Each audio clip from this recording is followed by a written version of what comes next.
Olá! O Palavra Falada preparou para você uma ilustrativa de João, o precursor, e de Jesus, o sucessor. Lhe apresentamos então Jesus, o primo rico. E este era o testemunho de João quando os judeus enviaram de Jerusalém sacerdotes e levitas para o interrogarem. Quem és tu? Ele confessou e não negou, mas declarou francamente: eu não sou o Cristo. E o questionaram: quem és tu então? És tu Elias? Ele disse: não, não sou. És tu o profeta? E João afirmou: não. Então perguntaram a ele: quem és tu? Dá-nos uma resposta para que levemos aqueles que nos enviaram. Que dizes a respeito de ti mesmo? E João lhes disse: eu sou a voz do que clama no deserto.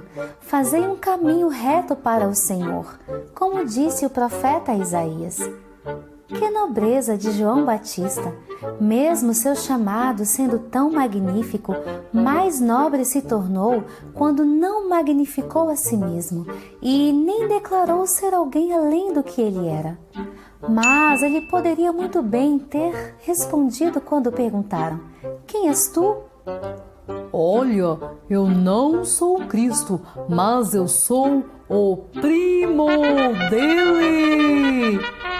Todos com certeza diriam: o primo de Jesus! Pois João tinha reputação suficiente para dizer que era o Cristo, ou até mesmo elucidar o seu rico parentesco com Jesus. Porém, não usurpou ser Jesus, nem tirou vantagens maldosas deste rico parentesco. João compreendia sobre Cristo e entendia sobre o seu próprio chamamento.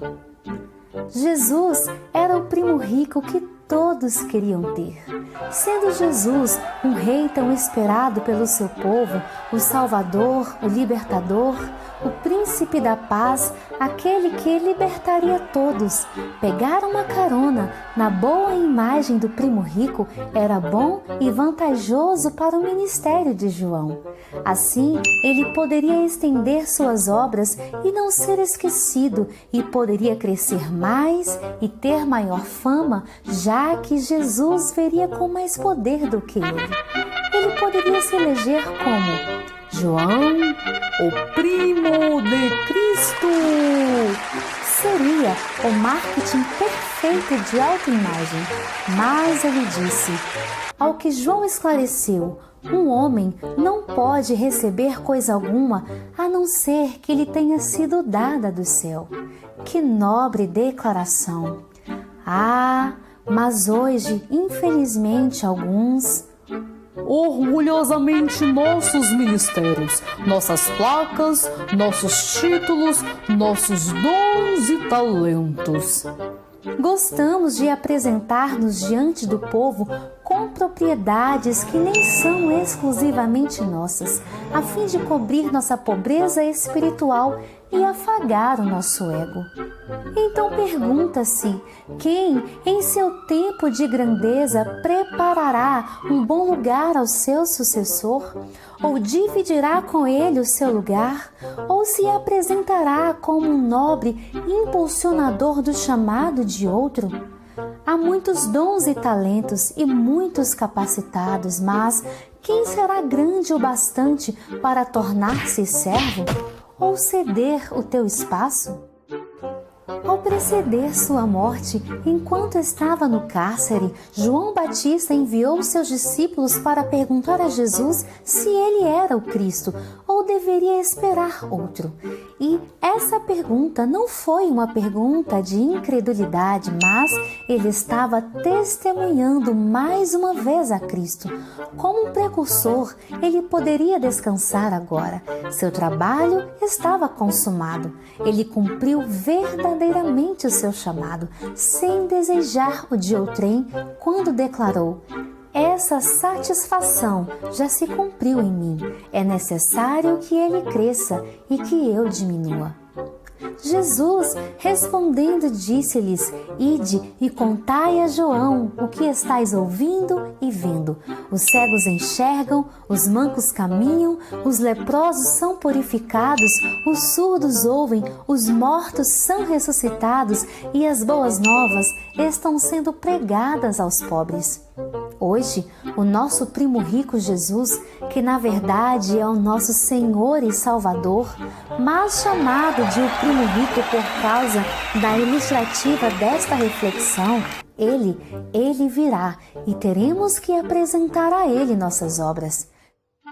Se, como irmãos, tivemos o mesmo pensamento ou não, se tivemos o mesmo coração ou não, se consideramos uns aos outros maiores do que nós mesmos ou não, se invejamos o ministério uns dos outros, Jesus foi assunto ao céu e foi Ele quem concedeu e distribuiu os dons aos homens, lembra? Todos os dons e talentos são riquezas do primo rico e, neste momento, quem está em casa é o mordomo e ele está nos servindo com as riquezas do primo rico. Sim, o mordomo Espírito Santo está a nos repousar habilidades que um dia teremos que contabilizar ao dono da riqueza, Jesus Cristo. E é melhor que nossas obras não se queimem quando provadas pelo fogo. Nesse dia serão reveladas as intenções do nosso coração. Cada um então veja como constrói, se por rivalidade, por aparência ou por meras competições, ou se por amor. Tomara que seja por amor ao Evangelho de Cristo e não por amor a si mesmo. Tenha cuidado de que, sendo grande aqui aos olhos dos homens, não esteja se tornando pequeno aos olhos de Deus, pois maior se tornou aquele que aprendeu a servir. Eu sou Lidiane Bernardes e você está no Palavra Falada. Mais uma vez, a Palavra de Deus nos ensinando a maneira certa de viver e hoje nos ensinando a trabalhar em amor, comunhão e zelo pela Igreja de Jesus Cristo. Até o próximo vídeo.